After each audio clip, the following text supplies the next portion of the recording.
दोस्तों ग्रां सलाल दे विच अस दिखा करने आ भी ग्रां दे सारे मानू इकट्ठे होइए ते निक्की निक्की धुप चढ़दी है। उस धुप दे विच अपने पारंपरिक जिहड़े भाखां नूं गा करदे न।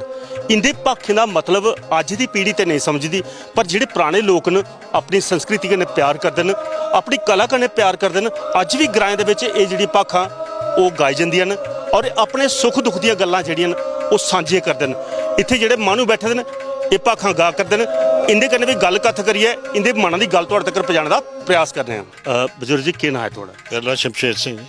शमशेर सिंह जी सलाल हाँ जी पहले तो ये जिहड़ा डैम बने दा ओहदे कन्नै मशहूर हा। हाँ जी अज अंतरराष्ट्रीय स्तर दे उप्पर इहदी पहचान बना करदी है, पर वो आखदे भारत वर्ष गी ते इहदा बड़ा फायदा होना जिहड़ा इत्थों दा खनिज पदार्थ निकलिया। पर तुहाडे लोकें दे अंदर किन्ना दर्द है इस जगह का विस्थापित होने के बारे च भी मेरे ख्याल से सोच बना दी होनी। अज ये बड़ी जबरदस्त सोच बनी थी। कई बजुर्ग जेहड़े वो राती सौदे भी नहीं बेचारे वो गल आखदे कि देखो बई अज पूरी उम्र होई अस इत्थे गै रौंदे ते हुण बुढ़े बारे हुण असें जाना कुत्थे है। ते गल है कि इहदे पूरे हिंदुस्तान गी इहदा फायदा है। तो इहदे च कोई दो राय गल, ये नेशनल प्रोजेक्ट है, ये लगना गै लगना, इहदी कोई राय नहीं है। लेकिन अस चाहते हैं कि साढ़े लोकें दी भी डिमांड है ते अजे इस वेले तक असें तां कोई डिमांड कुछ को रखी नहीं है। ये बाद फिर देखेंगे अस अजे कोई एक टीम आनी है जिन्हें अजे एक बारी दोबारा सर्वे करना जी मेरे स्टेट गौरमेंट की तरफ से आनी एक टीम जी। वो बाद अस सोचिए तुसें भी बुलवाना देगे। तुसें अज बड़ी अच्छा कर प्रोग्राम रखा इतने, असें इन्ना कोई पता नहीं हा, लेकिन फिर भी थोड़े जे आदमी इकट्ठे होइए। लेकिन लोकें के वास्ते सारे कोला पहले तो अस आखगे सरकार की इन्हें लोगों की एक जगह सैटल किया जाए, एक कॉलोनी बनाई जाए, रोड़ा बनाई जान, उत्थे सारे स्कूल का अरेंजमेंट किया जाए और कोई नज़दीक गै बनाई जाए। क्योंकि साढ़े लोग जेह्ड़े प्हाड़े रौहने वाले जेह्ड़े ना गर्मियों बड़ा मुश्किल हो जाता। इस वास्ते अस साड़ी ये कोशिश है कि भाई कोई नज़दीक सरकार कोई साढ़ा बंदोबस्त करे। बाकी ये लिथियम तो निकलना इसकी कोई दुई गल नहीं है। देखो जी आखदे न रियासी जिला जिहड़ा तुहाडा इहदे पर माता रानी की बड़ी मेहर है। जिथे माता है उत्थे के खनिज पदार्थ निकला दे, उत्थे के विश्व स्तरीय जिहड़ा तुहाडा इत्थे खनिज पदार्थ आवा दा, कन्नै के बड़ा जिहड़ा एशिया दा पुल भी तुहाडा इत्थे बना करदा। उहदे कन्नै एक फकर भी महसूस हुंदा भई माता रानी दी कृपा है, कृपा कृपा और देवी देवते दी धरती है जिथे ये खनिज पदार्थ निकला दे। पर दुख दर्द दा कन्नै कन्नै क्या फकर नहीं हुंदा कि अस देश दे जियां पहले हुंदा ना किसान देश की मतलब अपना अनाज दिंदा, सुन्ना दिंदा, पीला सुन्ना तो नहीं हुंदा पर गेहूं दिंदा जां मक्क दिंदा। पर अज तुस वो चीज़ देन लगे हो, तुहाडे ग्रां च ऐसी चीज़ निकलन लगी है जिहदे कन्नै साड़ी जिहड़ी अस दिक्खने आ भी अर्थव्यवस्था च बड़ा उच्चा मतलब असर होना है। उल्लै कोई फकर हुंदा महसूस?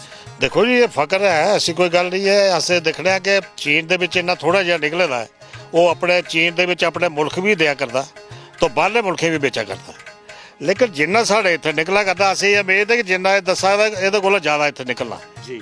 ਔਰ ਇਹਦੇ 'ਚ ਹੋਰ ਵੀ ਬੜੀਆਂ ਧਾਤੀਆਂ ਜਿਹੜੀਆਂ ਦੱਸਾਂ ਦੇ ਸੋਨਾ ਵੀ ਹੈ, ਚਾਂਦੀ ਵੀ ਹੈ, ਲੋਹਾ ਵੀ ਹੈ, ਇੱਥੇ ਬੜੀਆਂ ਚੀਜ਼ਾਂ ਨੇ ਇੱਥੇ।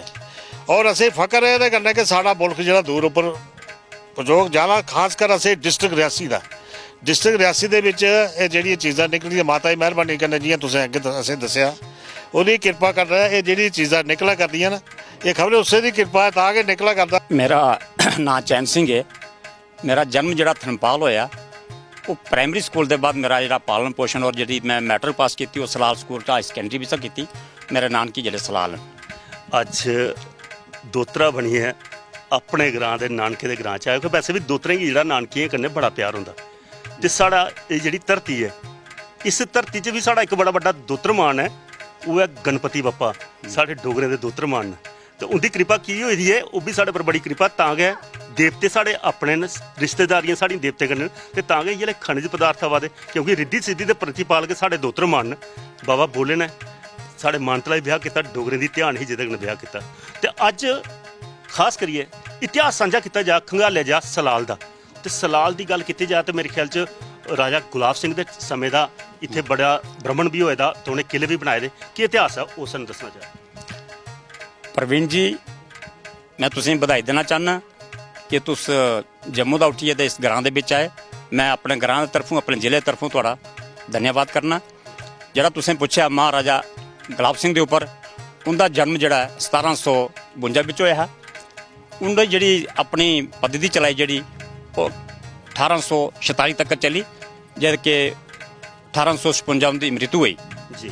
ਲੇਕਿਨ ਉਹ ਜਿਹੜਾ ਤੁਸੀਂ ਇਤਿਹਾਸ ਪੁੱਛਿਆ ਇਹ ਜਿਹੜਾ ਸਲਾਲ ਦਾ ਇਹ ਸਰਾਊਂਡਿੰਗ ਏਰੀਆ ਸਾਰਾ ਹੈ ਇਹਦੇ ਵਿੱਚ 12 ਕਿਲੇ ਨੇ ਸਾਡੇ। ਇਹਨੇ 12 ਕਿਲੇ ਦੇ ਵਿੱਚ ਜਿਹੜਾ ਉਹ ਦੇਖਣ ਵਾਲੀਆਂ ਚੀਜ਼ਾਂ ਨੇ। ਅੱਜ ਵੀ ਕਦੇ ਤੁਸੀਂ ਮੌਕਾ ਮਿਲੇ ਸਾਰ ਤੁਸੀਂ ਨਿਮੰਤਰਣ ਕਰਕੇ ਕਿ ਤੁਸੀਂ ਕਿਲੇ ਦੇ ਵਿੱਚ ਜਾਈਏ ਦੇਖਿਓ ਕਿਸ ਤਰੀਕੇ ਦੇ ਉਹਨੇ ਪ੍ਰਬੰਧ ਕੀਤੇ ਦੇ ਹੈ, ਕਿਸ ਤਰੀਕੇ ਨਾਲ ਦਾ ਰਹਿਣ ਸਹਿਣ ਥਾ, ਕਿਸ ਕਿਸਮ ਦਾ ਉਹਨਾਂ ਜਿਹੜੀ ਉੱਥੇ ਮਟੀਰੀਅਲ ਆਈ ਹੈ ਉਹ ਚੀਜ਼ਾਂ ਤਿਆਰ ਕੀਤੀ ਦੀਆਂ ਔਰ ਬੋਲੀਆਂ ਵੀ ਬਣਾ ਦੀਆਂ। ਕੰਨੇ ਕੇ ਪਿੱਛੇ ਗ੍ਰਾਂ ਇੱਥੇ 2 ਬੋਲੀਆਂ 3 ਉਹਦੇ ਕੇ ਮਟੀਰੀਅਲ ਕਰਨੇ ਉਹ ਬੋਲੀਆਂ ਬਣੀਆਂ। ਅੱਜ ਵੀ ਪਾਣੀ ਚੱਲਦਾ ਹੁੰਦਾ। ਉਹ ਪੂਰਾ ਸਲਾਲ ਕੇ 12 ਬੰਡਾ ਗ੍ਰਾਂ ਜਿਹੜਾ ਸਲਾਲ ਹੈ ਸਾਡਾ ਉਹ ਸਾਰਾ ਕੇ ਇੱਥੇ ਪਾਣੀ ਦਾ ਤੋਂ ਸਾਧਨ ਲੈਂਦਾ ਹੈ ਤੇ ਮਹਾਰਾਜ ਦਾ ਜਿਹੜਾ ਉਹ ਬੜਾ ਆਸ਼ੀਰਵਾਦ ਰਿਹਾ।